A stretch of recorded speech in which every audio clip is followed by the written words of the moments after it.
o diretor que está há mais tempo, ele acaba tendo um espaço diferente daquele professor que está em sala de aula. Exatamente. O diretor acaba tendo espaço com os pais, com os professores, com as turmas todas, e que o professor que fica numa sala específica não tem. Então, era desleal, digamos, a concorrência. Então, quando fizemos isso, se você olhasse o movimento, o barulho, inclusive o sindicato à época, ele teve uma posição muito clara, é bom relembrar, a favor da reeleição continuada, ou seja, do modo como estava. Do sistema. E que eu acho que naquele momento o sindicato tinha que se isentar, porque não se tratava de uma questão do sindicato, mas uma questão, na verdade, de democracia dentro do contexto do tecido social, digamos assim, da rede municipal de ensino. Então houve toda uma posição e um barulho, e quem visse isso diria não, a proposta da secretaria, que era a proposta de fazer uma única reeleição para diretores, não iria passar. No entanto, quando se fez uma votação, um voto secreto na Câmara Municipal, com toda e total transparência, o que deu? O resultado não foi aquele que os analistas, que os observadores olhavam pelo barulho que se fazia na categoria, não é? A favor de uma única reeleição. Então, de igual maneira, eu sei que isso acontece, mas de forma geral é porque os professores são muito críticos mesmos e reivindicam bastante, lutam bastante.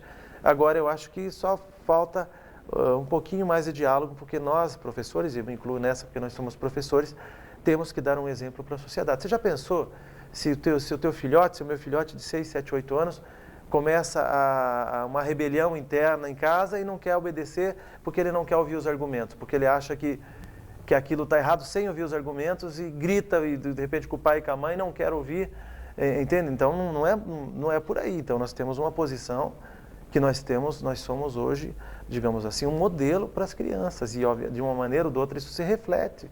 Não se pode pensar que as crianças não veem o que acontece externamente a elas. Afinal, 7, 8, 9, 10 anos é uma fase de intenso aprendizado e de conhecimento do mundo, e que essas ações também se refletem, não é? Tá certo. Quando você disse, afinal, nós, professores, se chamou para si também, a tua formação é essa, né, Wander?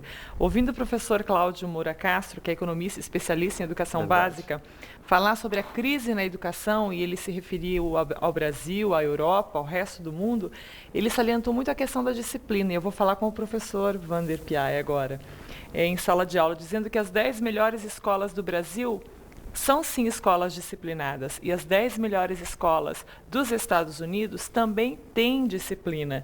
Então, a gente pode se lembrar também do discurso do Nicolas Sarkozy, que é o presidente da França, quando ele chamou a atenção do mundo para a questão da disciplina. Como é que você, como professor, analisa essa questão disciplinar? Porque é uma preocupação constante também da própria educação municipal. Hoje nós temos jovens frequentando a escola, crianças em horário integral, né, através das medidas educacionais do município. E eu queria saber, assim, como homem público também, quais as estratégias pedagógicas que devem ser adotadas para resolver o problema da indisciplina na sala de aula? Eu diria que, primeiro, a gente tem que acabar com o psicologismo que minou a educação nos últimos 20, 30 anos, e um pouco da culpa também. A gente tem que pegar o fio um pouco da história recente, que é no pós-guerra, pós-45, e principalmente nos movimentos revolucionários libertários dos anos 60 e mesmo parte dos anos 70, que tomaram conta do mundo, e que havia e a contracultura, ela pregou,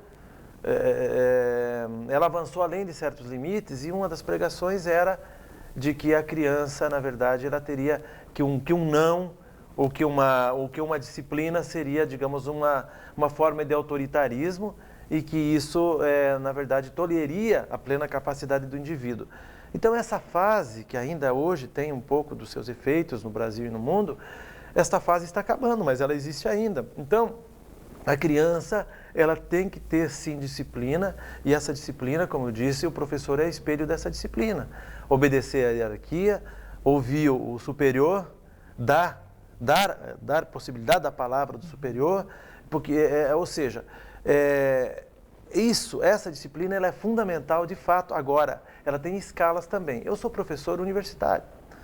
Na universidade, a dinâmica com um aluno de 17, 18, 20, 25, 30 anos, de todas as idades, tem que ser diferente.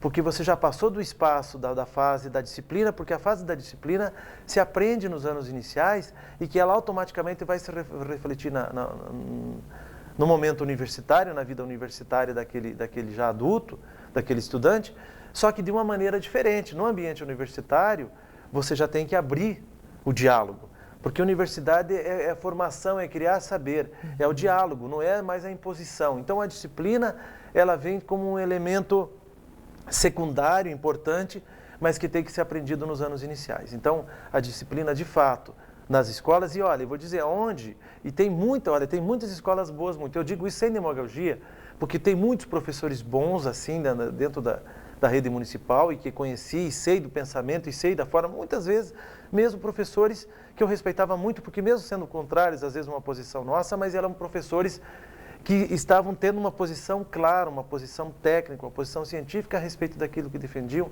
E isto, no fundo, me orgulhava. Dizia, olha, esse professor está sabendo, ele não está sendo levado politicamente por alguém, ele não está proferindo um discurso de papagaio, de pirata, ele está sendo coerente nas suas palavras. Então, essas escolas em que esses professores, esses diretores conseguem se impor de uma maneira positiva, são as que obtêm melhores resultados. Nós temos escolas em bairros considerados difíceis em Cascavel, que, na verdade, têm assim, um respeito muito grande pela comunidade. E, no entanto, são bairros assim, onde o índice de criminalidade é muito maior do que outras áreas, mas a escola é respeitada, sabe por quê? Porque a diretora, a coordenadora pedagógica, os professores daquela instituição conseguem fazer impor o seu respeito, consegue fazer impor isso que nós estamos falando, uma disciplina, e que isso se reflete positivamente em toda a comunidade e no rendimento escolar da criança também. Ok, então.